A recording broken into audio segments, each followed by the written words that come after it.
In a previous video, I've given just an overview about the language of a hypothesis test and sort of an overview also of how we'll do a hypothesis test for the population proportion. So now I want to give an example. So the drug Lipitor is meant to reduce cholesterol and LDL cholesterol. And so let's say that in clinical trials, 19 out of 863 patients taking Lipitor daily complained of flu-like symptoms. So they had flu-like symptoms. And suppose it is known that 1.9% of patients taking competing drugs complain of flu-like symptoms.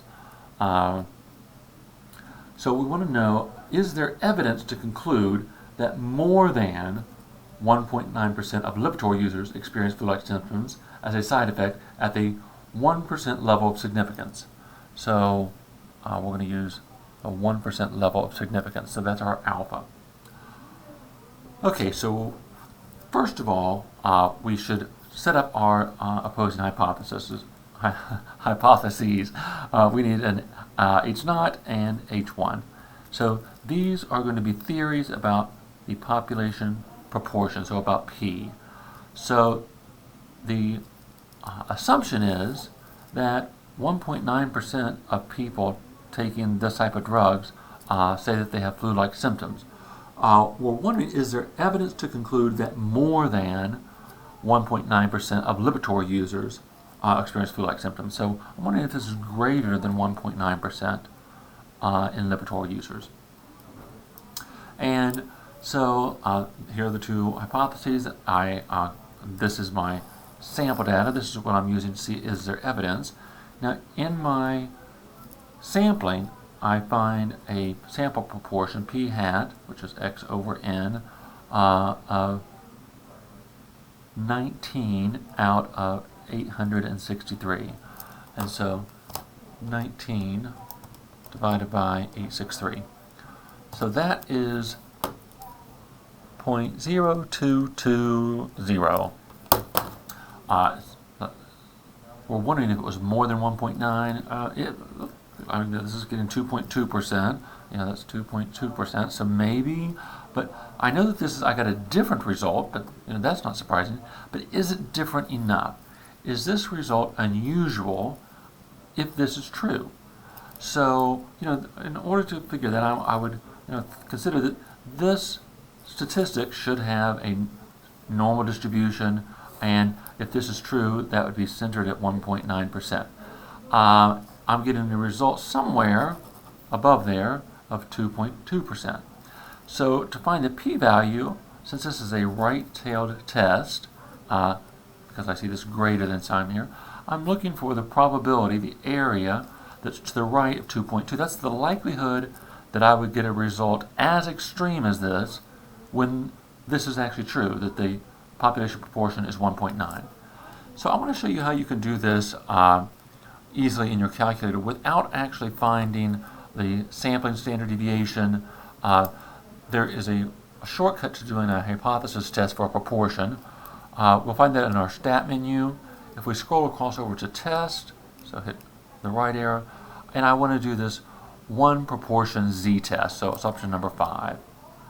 And there is a p here with a little 0 after it, so that is the null hypothesis proportion. In this test, that's the 1.9%. Now, I want to convert this to a decimal, so keep in mind that that's 0.019. So 0.019. And x is the number of people in my sample who had the flu-like symptoms. It was 19. The sample size was 863. And now here you have a choice.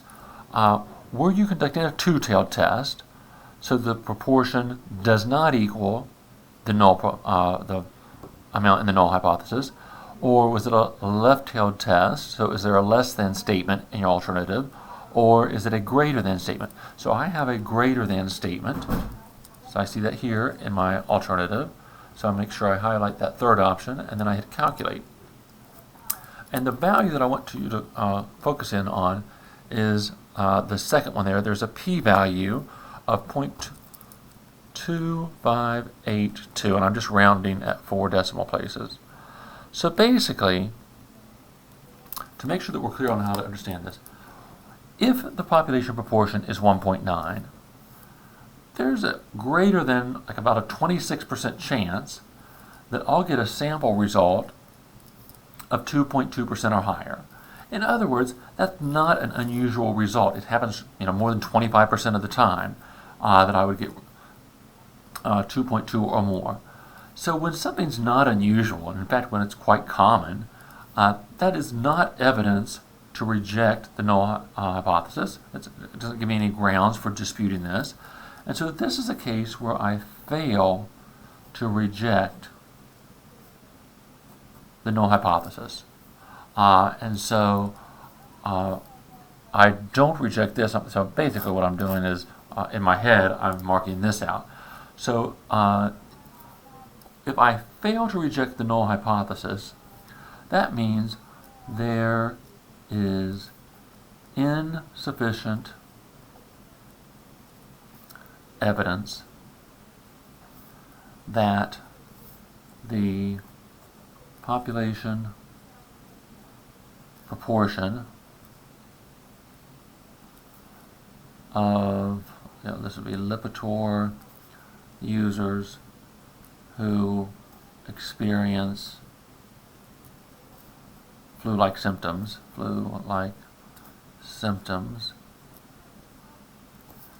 is greater than 1.9%, or you could say is greater than the proportion of using similar drugs. Now, of course, this 0.2582%, you could have used your normal CDF function and gone from 2.2 all the way up to infinity. I use 10 to the 99th. If you're going to do that, though, you'd have to find the sampling distribution, the standard deviation in the sampling distribution. Keep in mind that in order for this to work well, we need to verify that this, in fact, does have this normal distribution. So we would want to make sure that n times p times 1 minus p is at least 10. The values that you'll use for p here are the values of p that would be in your null hypothesis. So this would be, in this case, since I had 863, I would take that times 0.019 and 1 minus 0.019 and make sure that that's at least 10. I also want to make sure that I'm not using more than 5% of my population. I'm going to assume that there are a lot of people using Lipitor and that 863 is just is less than 5% of that. All right, that's it for this example. I'll see you next time.